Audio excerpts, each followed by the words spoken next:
इस class 12 computer science 083। Class start करने से पहले एक इन्फॉर्मेशन, दैट इज़ कंप्यूटर में जो लैपटॉप में है वो बीपिंग साउंड आ रहा है, लाइक फ्लूट टाइप में बीपिंग साउंड आ रहा है। There is something wrong with my laptop. मैंने कुछ दिन पहले इसे रिपेयर के लिए भी भेजा था, but again it start like beeping sound, so I can delay the class for today. That is why you have to adjust with this beeping sound. दोबारा से मैं इसको फिर रिपेयर के लिए भेजूँगी, उसके बाद देखते हैं फिर क्या, मतलब तब तक क्लास कैसे होनी है, या थ्योरी क्लास कर लेंगे हम एक दो। अगर आप इस चैनल पे नए हैं तो प्रीवियस सेशंस देखिए जाके, फर्स्ट चैप्टर से 083 कंप्यूटर साइंस जो 12th क्लास का है, उसके बाद इस सेशन पे कंप्लीट आइएगा, that is list in pythons. हमारा जो आज का टॉपिक है वो है लिस्ट इन पाइथन। तो लिस्ट क्या होती है पाइथन में? लिस्ट जो है बेटा वो standard data type of Python है that can store a sequence of value belonging to any data type. Means a list is a standard data type of Python that can store a sequence of value belonging to any data type. अब अगर हम सीधे simple language में इसको समझते हैं, means Hindi में और प्योर लैंग्वेज में अगर हम इसको समझें कि क्या होता है लिस्ट, तो लिस्ट होता है एक standard data type, standard set of data type जो स्क्वायर ब्रैकेट में क्या होता है, इनक्लोज्ड होता है। इनक्लोज्ड मीन्स स्टार्ट होता है और क्लोज होता है, ठीक है। स्क्वायर ब्रैकेट में क्लोज होता है। स्टैंडर्ड डेटा टाइप क्या, स्ट्रिंग हो गया हमारा, इंटीजर हो गया हमारा, फ्लॉट हो गया, चलो फ्लॉट हो गया हमारा, उसके बाद हमारा कोई इंटीजर हो गया, ठीक है। या फिर हम बोल सकते हैं कि अल्फा न्यूमेरिक वैल्यूज़ हो गई, लाइक 3D, ये हमारी अल्फा न्यूमेरिक वैल्यूज़ हो गई। तो इस तरीके की स्टैंडर्ड सेट ऑफ डेटा को हम लोग क्या बोलते हैं, लिस्ट बोलते हैं। लिस्ट मतलब क्या है, लिस्ट हमारा कोई भी data type, any type of data type that can store in the square bracket, that is known as a list. जो लिस्ट होती है वो हमारी किसी भी डेटा टाइप को स्टोर करके रखती है, बट किस में इनक्लोज होती है, स्क्वायर ब्रैकेट में इनक्लोज होती है बेटा। अब लिस्ट में पता है, लिस्ट तो लिस्ट होती है, बट पाइथन में ऐसा नहीं होता बेटा। पाइथन में जो है टपल भी होते हैं और वो भी कुछ इसी तरीके से रिलेट करते हैं। इसीलिए हम लोगों को लिस्ट को थोड़ा बहुत डीपली समझना होगा कि लिस्ट के स्पेसिफिकेशंस क्या क्या होते हैं हमारे, ठीक है। जैसे हमने इसके अंदर ये स्टोर कर दिया, ये हमारी क्या होगी बेटा, एक लिस्ट हो गई है, ठीक है। इतना समझ में आया कि लिस्ट हमारी क्या होती है, स्क्वायर ब्रैकेट में enclosed standard set of data होती है जो किसी भी डेटा टाइप से बिलोंग करते हैं। इतना क्लियर है, समझ में आया, ठीक है। आगे बढ़ते हैं, हम लोग लिस्ट के एक दो एग्जाम्पल देखते हैं। लाइक अगर हम इसकी बात करें, जैसे एल में हमने कुछ असाइन कराया, ये हमारी एम्प्टी लिस्ट हो गई। हम एम्प्टी लिस्ट भी दे सकते हैं, ठीक है। और लिस्ट जो होती है वो हमारी इम्यूटेबल होती है। म्यूटेबल नहीं पता, फर्स्ट क्लास देखिए, उसमें म्यूटेबल आपका वेरिएबल, कॉन्स्टेंट्स, इंटीजर, फ्लॉट सब बताया मैंने क्या क्या होता है, ठीक है। तो हमारा क्या हो गया, ये हमारी कैसी वैल्यू हो गई, म्यूटेबल वैल्यू होती है, यानी क्या होती है, मॉडिफाइबल होती है, चेंजेबल होती है, जो चेंज हो जाए, ठीक है। जैसे कि मैं 1 2 लिख रही हूँ, अब मैं अपडेट, ऐसा नहीं कि यहीं पे चेंज कर दिया, मैं अपडेट फंक्शन ला के 2 की जगह 3 करना चाहूँ, हो जाएगा। इसलिए क्या होता है, ये म्यूटेबल फॉर्म ऑफ डेटा होता है। तो एल इज इक्वल्स टू, अगर मैं खाली ब्रैकेट रखती हूँ तो ये क्या हो गया हमारा, एम्प्टी लिस्ट हो गई। अगर मैं इसको इस तरीके से रखती हूँ बेटा, लाइक 1 2 एंड 3, तो ये हमारी कैसी लिस्ट हो जाएगी, लिस्ट ऑफ इंटीजर्स हो जाएगी, क्योंकि ये इंटीजर वैल्यूज हैं। अगर मैं इस तरीके की लिस्ट को रखूँ, लाइक 1 1.5 2.5 या फिर 8 और इनक्लोज्ड, तो ये हमारी कैसी हो जाएगी, लिस्ट ऑफ नंबर्स। कैसे numbers, integer and floating point number, ठीक है। उसके बाद अगर हम बात करें, अगर मैं इस तरीके की लिस्ट को लेना चाहूँ, तो अब कुछ बच्चों को ये नहीं पता होगा कि मैं ये इनको सिंगल इन्वर्टेड कॉमा में क्यों लिख रही हूँ। तो बेटा आपकी जितने भी कैरेक्टर होते हैं वो स्ट्रिंग वैल्यू होती है, और स्ट्रिंग को हमेशा सिंगल इन्वर्टेड कॉमा में रखते हैं, ओके। जो फर्स्ट क्लास से देख रहे हैं उनको पता होगा, जो नहीं देख रहे हैं उनको थोड़ी सी प्रॉब्लम होगी। तो ये हमारी क्या हो गई, ये लिस्ट ऑफ कैरेक्टर्स हो गई, जिसमें क्या है, हमारी स्ट्रिंग वैल्यूज है। अब अगर नेक्स्ट लिस्ट की बात करें हम लोग, लिस्ट की एग्जाम्पल में अगर हम बात करें ए, उसके बाद 1, सॉरी ए पे हमें इन्वर्टेड कॉमा, A1, उसके बाद हम लोग बात करें लाइक बी, उसके बाद हम लोग बात करें 3.5, उसके बाद बात करें ज़ीरो। ज़ीरो जो है हम स्ट्रिंग में लिख रहे हैं, ये स्ट्रिंग काउंट होगा, नंबर नहीं काउंट होगा, ठीक है। तो ये हमारी बेटा कैसी वैल्यू हो गई, लिस्ट ऑफ मिक्स्ड वैल्यू, इसमें सारी वैल्यूज़ हैं, आपके वेरिएबल मीन्स आपके कैरेक्टर भी है और आपका फ्लोटिंग पॉइंट नंबर भी है और स्ट्रिंग्स भी हैं। क्लियर है इतना? इतना समझने के बाद में अब हम एक एग्जाम्पल देखते हैं लिस्ट का, ठीक है। जैसे कि मैंने लूप चलाना सिखाया था बेटा आपको, लूप किस तरीके से चलते हैं। तो जैसे कि मैंने क्या किया है, अभी एक लिस्ट ले ली। कैसी लिस्ट ले ली, L1 नाम की एक लिस्ट ले ली, ठीक है। लूप का एक बनाएंगे अभी, मैंने इसलिए लूप के बारे में डिस्कस किया। तो L1 नाम की एक लिस्ट ले ली और मैंने उसमें क्या किया बेटा, यहाँ पे लिख दिया हेलो। पर मैम आपने तो कहा था कि लिस्ट जो होती है वो हमारी कैसी होती है, एक लेटर एक इन्वर्टेड कॉमा में सेपरेटेड होता है, सेपरेटेड वैल्यू को ही हम लोग लिस्ट बोलते हैं। तो अब पर लिस्ट जो होती है हमारी स्क्वायर ब्रैकेट में होती है, तो मैं यहाँ पे इसके सामने लिस्ट लिख देती हूँ। ये आइडेंटिफाई कर लेगा, जो ये लिखा हुआ है पैरेंथेसिस के अंदर वो हमारा क्या है, लिस्ट है। और L1 को क्या करा देंगे, प्रिंट करा देंगे। तो सिस्टम भी जानता है, यानी पाइथन भी जानता है कि लिस्ट ये होती है बेटा, जो हमने टाइप की है वो लिस्ट नहीं है। समझ में आया? ठीक है। इतना क्लियर करने के बाद हम लोग आगे बढ़ते हैं। जैसे कि अब अगर हम लोग एक इनपुट स्टेटमेंट का यूज़ करते हैं, जैसे L1 में मैंने क्या लिया, इनपुट स्टेटमेंट मैंने आपको सेकेंड क्लास में पढ़ाया था। जैसे इनपुट स्टेटमेंट लिया मैंने यहाँ पे, और इनपुट के बाहर मैंने क्या लिख दिया बेटा, लिस्ट।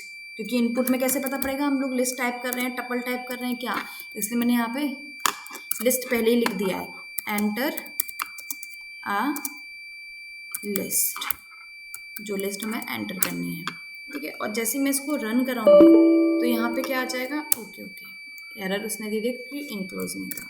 जैसे ही मैंने इसको रन कराया, यहाँ क्या आ गया, एंटर आ लिस्ट, मैंने यहाँ लिख दिया, एक सेकेंड, मैंने यहाँ लिख दिया भाई हेलो, ये लिस्ट है। अब जो है इसके लिए स्ट्रिंग है बेटा, जैसे ऐसे एंटर प्रेस करोगे, सॉरी एक मिनट, एंटर अ लिस्ट और प्रिंट L1, ठीक है। वो प्रिंट नहीं होगा, सिर्फ क्या करेगा, एंटर कर पाएगा उसको। तो एंटर अ लिस्ट मैंने क्या किया, यहाँ पे हेलो, और जैसे ही एंटर किया उसने प्रिंट करा दिया हेलो को। हेलो क्या है बेटा, हमारी लिस्ट है, क्योंकि यहाँ पे हमने L1 को प्रिंट कराया, और L1 उसके लिए क्या था बेटा, लिस्ट था, जो भी यहाँ पे हमने नंबर लिया था। इतना भी समझ में आया? अब लिस्ट का कंसेप्ट क्लियर हो गया होगा आपको कि लिस्ट क्या होती है। अब हम थोड़े से फंक्शन और देख लेते हैं लिस्ट के, उसके बाद हम लोग कुछ और फंक्शन है, मतलब एग्जाम्पल के लिए देख लेते हैं। मेन फंक्शन हम लोग नेक्स्ट क्लास में ही पढ़ेंगे, ये आपकी इंट्रोडक्शन क्लास है लिस्ट की, ठीक है। तो जैसे ही हमने लिस्ट के लिए देखा, हमने एक लिस्ट ले ली, यहाँ पे इसको हटाते हैं हम लोग, और हमने एक लिस्ट ले ली भाई, क्या थी, लिस्ट 1, ओके। और उसमें हमने क्या लिया, लिस्ट टाइप कर ली, लिस्ट टाइप कर ली। मैम लिस्ट है तो क्या होगी, किसमें, सिंगल इन्वर्टेड कॉमा या डबल इन्वर्टेड कॉमा में। हमने एक लिस्ट को यहाँ पे क्या किया, टाइप किया। अब क्या हो गया, सॉरी, पाइथन PYTHON, ठीक है।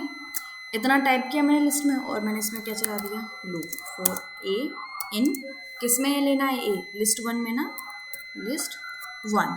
क्लियर है? इतना समझ आया? ठीक है। लूप चलाने के लिए हम लूप पे ब्लॉक लगाते हैं टर्मिनेट करने के लिए। अब हम प्रिंट कर देंगे क्या, ए, क्योंकि हमने ए में उसको असाइन करा लिया है बेटा। और जैसे ही हमने इसको रन किया, जो लिस्ट होगी सीक्वेंस में आ जाएगी हमारी, इस तरीके से। क्यों? क्योंकि लूप चल रहा है, पहले वो किसको प्रिंट करा रहा है, पी को, फिर ऊपर जाएगा, फिर किसको प्रिंट कराएगा, वाई को, फिर टी को, फिर एच को। ये हमारा लूप होता है लिस्ट में। ये सिंटेक्स था कि अगर लूप चलाना चाहो आप लिस्ट में, तो इस तरीके से आप यूज़ कर सकते हो उसको, ठीक है।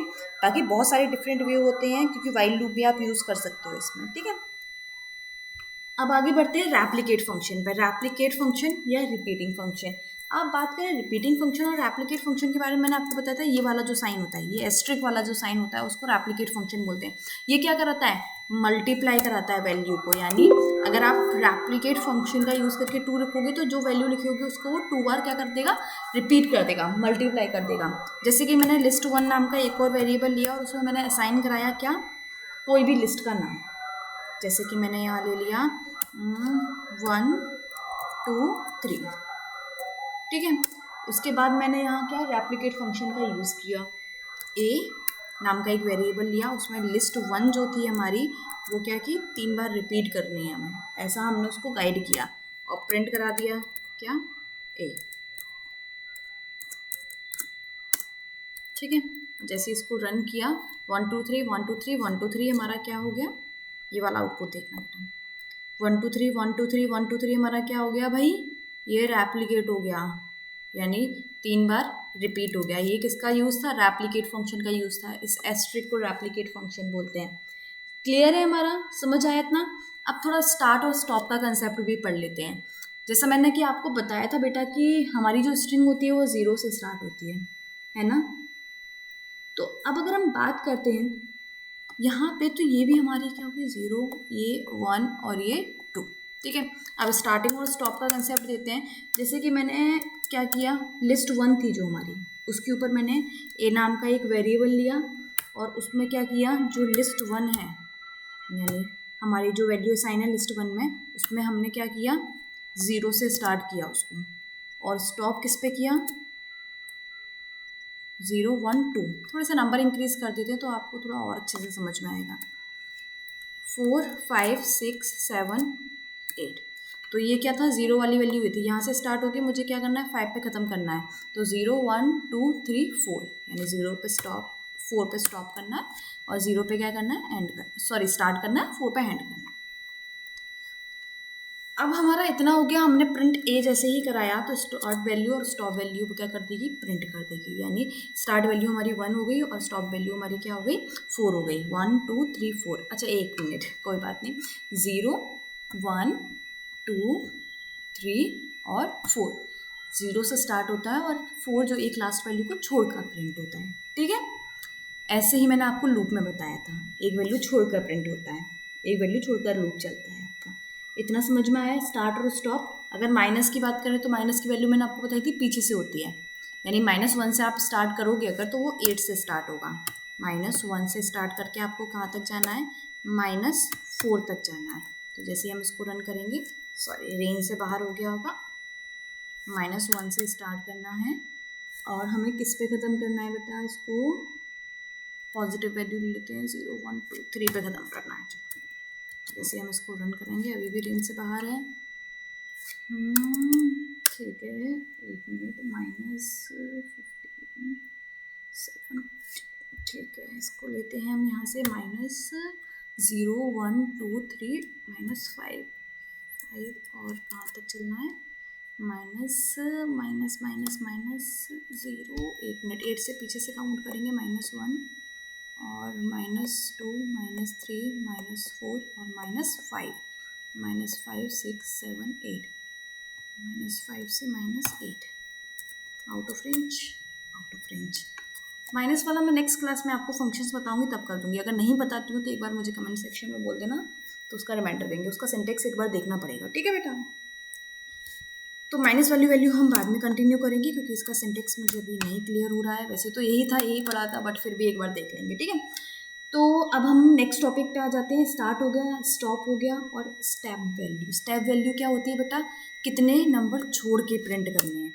तो जैसे कि मुझे कहाँ से 0 से स्टार्ट कराना था और कहाँ किस पे फिनिश करना था, हम इस बार ले लेते हैं 7 पे फिनिश करना था, और वैल्यू कितनी स्टॉप मतलब कितनी स्किप करनी थी, 2 वैल्यू स्किप करके, तो वो 2 वैल्यू छोड़ के प्रिंट करेगा। जैसे ये F पे आएंगे तो 1 को प्रिंट किया, फिर 3 को प्रिंट किया, 2 वैल्यू मतलब 1 और 2 वैल्यू छोड़ के थर्ड वाली प्रिंट, 1 और 2 वैल्यू छोड़ के थर्ड वाली प्रिंट, ऐसे करेगा। ऐसे ही इसने क्या किया, प्रिंट किया है। इतना समझ में आया? ठीक है, स्टेप वैल्यू भी क्लियर है। अब हम बात करते हैं बेटा लिस्ट की स्लाइसिंग और लिस्ट मॉडिफिकेशन की। जैसे कि मैंने यहाँ पे क्या लिया है 0, एक मिनट, जैसे कि मैंने यहाँ पे क्या लिया है 1 2 3, 1 2 3 को रिप्लेस करके मैं यहाँ कुछ और लिखना चाहती हूँ। रिप्लेसमेंट मुझे चाहिए यहाँ पे कुछ और, यानी तो मैंने यहाँ पे ए नाम का एक वेरिएबल लिया और सॉरी एक सेकेंड, हाँ, एक नाम का एक वेरिएबल लिया और हमने क्या किया, जो लिस्ट 1 थी उस लिस्ट 1 में हमने वो वैल्यू टाइप की बेटा जो हमें क्या करनी है, जो रिप्लेस करनी है। जैसे कि जहाँ से जहाँ तक की वैल्यू रिप्लेस करनी है वो रेंज हमें देनी है। ठीक है, तो मुझे यहाँ से यहाँ तक की वैल्यू रिप्लेस करनी है, तो 0 1 और 2, 0 से लेके 2 तक की वैल्यू रिप्लेस करनी है। तो मैंने 0 लिया और यहाँ पे लिख दिया बेटा कि 0 से 2 तक की वैल्यू को मुझे क्या करना है, रिप्लेस करना है। और उसके इक्वल में उसकी जगह पे क्या लेके आना है मुझे, उसकी जगह पे मुझे लेके आना है 0 1 2, उसकी जगह पे मुझे लेके आना है 4। ठीक है, तो ये मैंने इतना कर दिया। अच्छा एक चीज़ और है, 4 5 और 16 वैल्यू थी ना वहाँ पे। ठीक है, जैसे ही मैंने इसको रन कराया बेटा, यहाँ पे क्या आ गया 4 5 6। किसकी जगह पे 4 5 6 आया बेटा, इन तीनों वैल्यू की जगह पे उसने क्या किया 4 5 और 6 को प्रिंट करा दिया है। क्लियर है इतना। अगर हम किसी लिस्ट की पोजीशन चेंज करना चाहें किसी वर्ड को, तभी तो इसको क्या बोलते हैं, म्यूटेबल डेटा बोलते हैं। ये क्या होता है, चेंज हो जाती है। इतना समझ में आया आपको? ठीक है। अब अगर बात करें अपेंड फंक्शन की, तो अपेंड फंक्शन जो होता है वो हमारा क्या करता है, लिस्ट में एक और एलिमेंट को ऐड करने का काम करता है। तो अपेंड फंक्शन हम पढ़ेंगे फंक्शंस वाले चैप्टर में, फंक्शंस वाले टॉपिक में। मीन्स यहाँ पे लिस्ट का पूरा एक टॉपिक दिया गया है जिसमें सिर्फ फंक्शंस के बारे में पढ़ाया गया है। ठीक है, जैसे इंडेक्स है, अपेंड है, एक्सटेंड करना है फंक्शन को, या फिर इंसर्ट करनी है कोई वैल्यू, पॉप मतलब डिलीट करना है हमें एलिमेंट को, रिमूव करना है, या फिर हम बोल सकते हैं क्लियर करना है। सारे मैं आपको एक ही क्लास में पढ़ाऊंगी फंक्शन। ठीक है, तब तक के लिए इतना ही रखते हैं। Thank you for adjusting with this beeping sound, but I am trying to fix it soon. Okay, तब तक के लिए goodbye, Radhe Radhe. Please share, subscribe and as much as possible do share.